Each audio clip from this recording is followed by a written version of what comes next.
you, Mayor Nigel, for taking the time to talk to the Chamber this morning about water's done well. There's just a couple of questions we'd just like to ask you about how this process is working. Yeah, certainly. So currently there's a lot of talk about there's no point in getting engaged with this because it's a done deal. Yeah. And therefore people aren't submitting or taking notice of all the communication that's coming out. Can you explain that? Yeah, certainly. Look, I'm certainly not of the view that it's a done deal. I think for businesses, and a lot of what we've been discussing in our preferred option is actually driven around business. And so what we'd like to hear from business, and you can make up your own mind whether our preferred option is the correct option, but I think the opportunity is for you to say what's important to you, because water for us in this conversation for many years has really been about driving and supporting that industrial commercial use out at Washdyke. So we're really wanting to hear from businesses, what's important, what are their growth aspirations, all of those things, so we can factor that into our thinking moving forward. So no, it's not a done deal at all, but we're really keen to hear from business specifically and understand what they want from water reform. Okay, so in the media you're actually proposing 3 options. Yep, that's right. You've got a preferred option or option 3. Can you explain those? Yeah, certainly. So the first option is effectively in-house, similar to what we're doing now. What is different though, and under any government, previous government and the current government, that we're bringing in a water regulator. So some of the new regulations drives the cost for water into the future. So there's the water regulator, which is Tamara Arawai, and there is also the Commerce Commission, which will be the economic regulation, and we probably best know the economic regulation, tied to the likes of Alpine Energy, setting charges to be able to pay for that capital infrastructure. So there's no status quo. So number 1 is our model in-house, but you've got that water regulation over top. There's some cost that comes to that. We'd also probably be looking at independent governance to help support the elected member governance team. The second option is council-controlled organisation just for Timaru. So we would take the water, put it into a council-controlled organisation. There would be an independent board sitting over top of that. That would probably be our second preferred option. I think there's an opportunity probably over the next 10 years that different councils will be making decisions, but they're likely to then move towards some consolidation over time. So the initial decision may not be, the decision that we see in 10 years. The third option is a joint council-controlled organisation. So our preference is working with our immediate neighbours, Mackenzie, Waimate, Waitaki, and there's opportunities, and also the modelling that we have done through that means that there will be lower cost to consumers, so more affordable. So that's probably one of the key drivers. Again, it has that independent board, and there's opportunities through the likes of leveraging debt, which will bring down the water costs, which a lot of businesses are doing all the time. Thank you.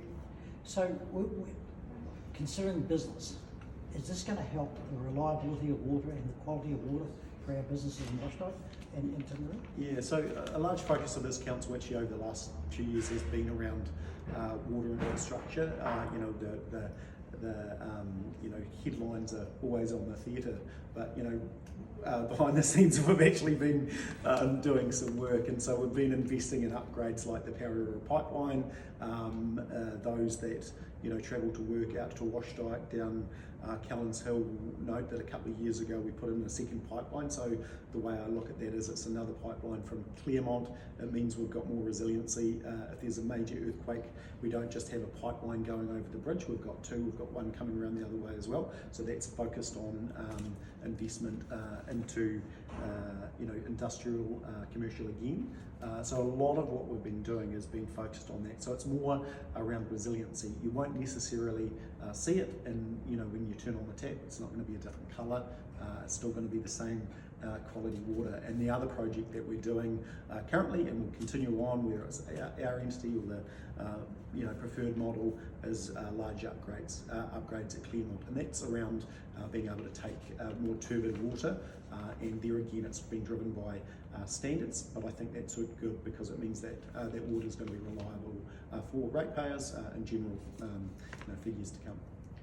And just going back to your previous comment, you talked about this being a council-owned identity. Yeah. And yet having a board.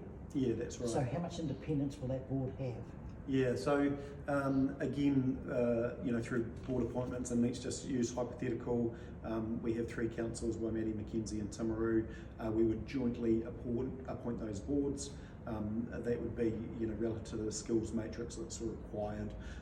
And no offence, I guess, to elected members at the moment, but if we were to put the skills matrix together, that was required to govern over a water entity, we would still be lacking with the skills that we have around the governance table as far as elected government. So that's really important that you have that professional governance that's focused on delivering that infrastructure. So a really key point. And do you see the quality of water being, quality and the price of water, the cost of water, becoming more even across the district under this model? Yeah, so you're sort of talking about the harmonisation, and that's come up. And unfortunately, I think the initial conversation was around who was paying for who. Mm-hmm.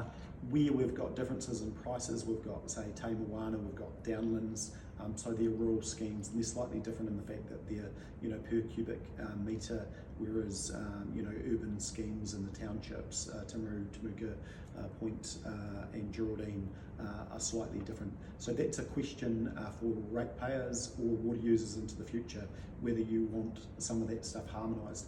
We do harmonise stuff within a council environment now, but some of those water schemes aren't. So we harmonise the likes of footpaths across the district, so everyone pays for each other's footpaths, and that benefits probably the smaller townships because they're probably technically getting some subsidy from the likes of Timaru. What we're building into this model is that we're not paying for other councils' water, so we can protect with the shareholders agreement, constitutions, all those base documents that the water that Timaru district, the revenue that Timaru district ratepayers pay go back into the water infrastructure for Timaru ratepayers. Okay. I think from looking from the business side of it, the thing we really want is a good supply of water, quality water, and at the best price we can get it at. 100%. Yep. And if we can work towards that, it's got to help. So really, what needs to happen from here? You need submissions on this before? Yeah, 100%. So we've got a week now. So closes on the 6th of June. So that's Friday, only a week away. We'd like as many submissions as possible. Ideally, we'd like you to support our preferred option. However, ultimately you need to put what's best, relative to your business. I think what we'd also like to hear is the things that are important to business. Maybe the questions that we haven't answered through the consultation.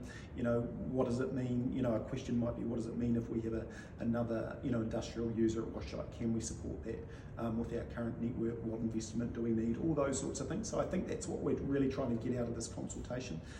We've taken this position. The Timaru District Council has sort of fought hard against water reform.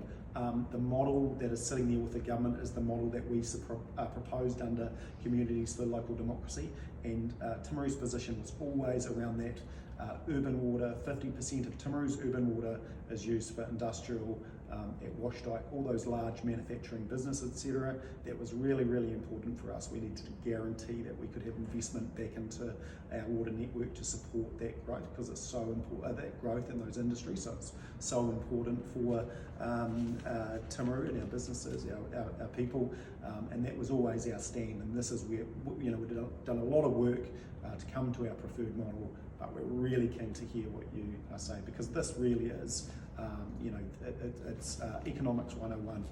Get your water right, and all other good things will hopefully follow. Thank you for your time today. It's been very helpful, and I must admit, I probably need to go home and do some reading, because I would like a lot of the others thought it was a done deal. So no, not best at all. I spend a couple of times reading up paper. So thank you very much. No worries. Look, we're really keen to get as many submissions. Also, just pick up the phone, give me a call, flip me an email. We're really keen to engage. So if you've got a specific question, honestly, just get on the phone and ask. Appreciate your time. Pleasure.